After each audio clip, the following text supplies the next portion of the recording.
Nabadwip Tarasundari girls high স্কুলের সামনের রাস্তার ওপর বিপজ্জনক খাঁচায় প্রায় ফেসে যায় সাইকেল। বৃষ্টি হলে জমা জল পেরিয়ে স্কুলে ঢুকতে হয়। নবদ্বীপ পৌরসভার 14 নম্বর ওয়ার্ডে তারাসুন্দরী গার্লস হাই স্কুলের ঢোকার মুখের সামনের রাস্তার ওপরে রয়েছে একটি ছোট খাঁচা।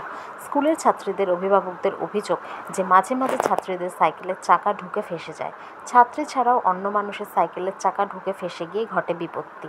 এর পাশাপাশি সামান্য বৃষ্টি হলেই রাস্তার ওপরে জল জমে ড্রেনের জলের সাথে মিশে যায়, আর সেই জল পেরিয়ে স্কুলের গেট দিয়ে ঢুকতে হয় ছাত্রীদের। তাই বৃষ্টি হলেই নোংরা জমা জলে হাঁটতে হয় ছাত্রীদের। স্কুলের একজন কর্মচারী জানালেন যে তাদের অভ্যাস হয়ে গিয়েছে, বৃষ্টি হলেই এই জমা জলের সমস্যা সৃষ্টি হয়। 14 নম্বর ওয়ার্ডের তৃণমূল কংগ্রেসের সভাপতি সুব্রত ব্যানার্জি বলেন যে খাঁচার ব্যাপারটা আগামী কিছুদিনের মধ্যেই আমরা জালি লাগিয়ে সমস্যার সমাধান করব। আর জল জমার সমস্যা দীর্ঘদিনের, আজকের নয়।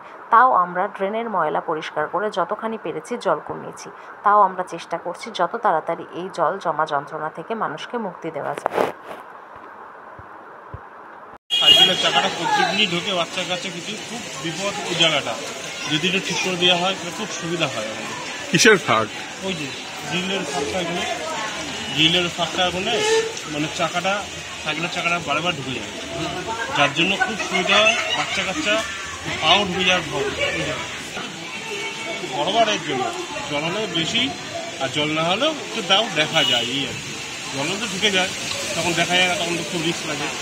আর জল না থাকলে হয়তো তখন দেখে আসা যায়, কিন্তু সাইকেলের চাকা, পিছন চাকা ম্যাক্সিমাম সাইকেলের চাকা ঢুকে যায়। টোটোর চাকাও খুব সমস্যা হয়। তো দেখে আসছি যে দীর্ঘদিন ধরে জল জমছে, একটু বৃষ্টি হলে জল জমে যায়, বাচ্চা কাচ্চাদের আসা খুব সমস্যা। তাও আমরা খুব কষ্ট করে কোলে করে নিয়ে আসি, টোটো করে নিয়ে আসি, সাইকেল করে নিয়ে আসি, এইভাবেই আসছি আমরা দীর্ঘদিন। আপনার নাম?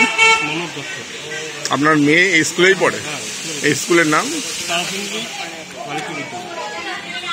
দেখা যাচ্ছে আপনাদের ছাত্রীরা পুরো ড্রেনের জল, রাস্তার জল এক হয়ে গেছে।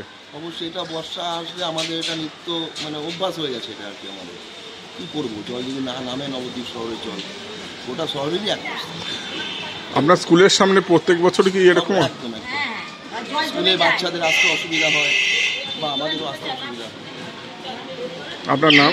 বরুণ ব্যানার্জি। এই স্কুলের নাম? Tarasundari girls high school. আপনার স্কুলে? আমি একজন কর্মী। এই যে দেখা যাচ্ছে বৃষ্টি হলেই ছাত্রীরা ড্রেনের জল, রাস্তার জল এক হয়ে যাচ্ছে, তার উপরই তারা পায়ে মারিয়ে, কেউ লাফ দিয়ে ঢুকছে। আর একজন গার্জেন কমপ্লেন করলেন যে ওখানে একটা নেট টাইপের ড্রেনের ব্যবস্থা আছে, ওখানেই ছাত্রীদের সাইকেলের চাকা বা অন্য লোকেরও চাকা ঢুকে যাচ্ছে। এ বিষয়ে কি বলবেন? দেখুন, জল জমা সমস্যা নবদ্বীপে দীর্ঘদিনের, এটা আজকে নতুন নয়। তাও আমরা যতখানি পেরেছি রাস্তা বা ড্রেন উঁচু করে এবং ড্রেনের ভেতরে যে ময়লা থাকে সেইটা পরিষ্কার করে আমরা এখানে সার্বিক জল জমা অনেক কমিয়েছি।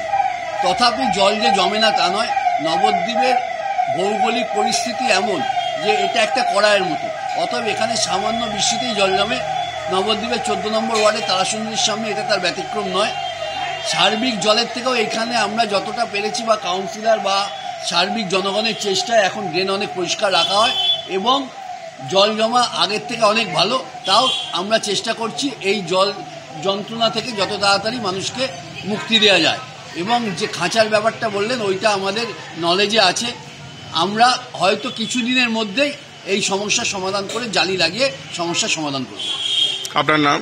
সুব্রত ব্যানার্জি, 14 নম্বর ওয়ার্ডের তৃণমূলের সভাপতি।